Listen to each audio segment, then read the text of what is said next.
দেখছেন সবার খবর, সবার নজর, বার্তা এক নজর।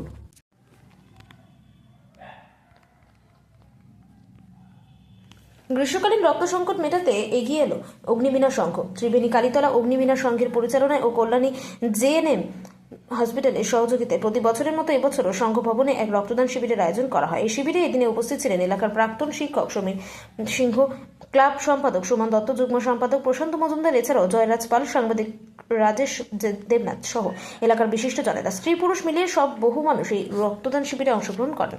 বিপুল উৎসাহের মধ্যে শেষ হয় রক্তদান শিবির। এ বিষয়ে ক্লাব সম্পাদক সুমন দত্ত কি বলছেন শুনবো। কালীতলা অগ্নিবীণা সংঘের পরিচালনায় বছর আমরা বিভিন্ন রকমের কর্মসূচি করে থাকি।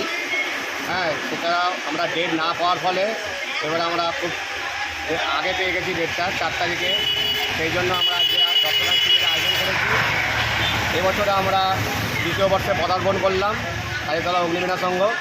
আগামী দিনেও আমাদের কর্মসূচি রয়েছে 14ই আগস্ট ক্যারাম কম্পিটিশন, 15ই আগস্ট সাংস্কৃতিক অনুষ্ঠান ও 16ই আগস্ট বিচিত্রা অনুষ্ঠান এবং বস্ত্রদানও আছে গরিবদের, দুস্থ ব্যক্তিদের তাদের।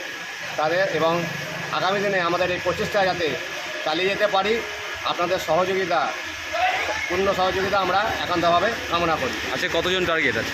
আমাদের 40টা ক্যান্ডিডেট ব্লাড ডোনেশন করবে, 40 জনের টার্গেট আছে। কী নাম? কুমারচন্দ্র দত্ত, ক্লাব সম্পাদক অগ্নিবীণা সংঘ কালীতলা।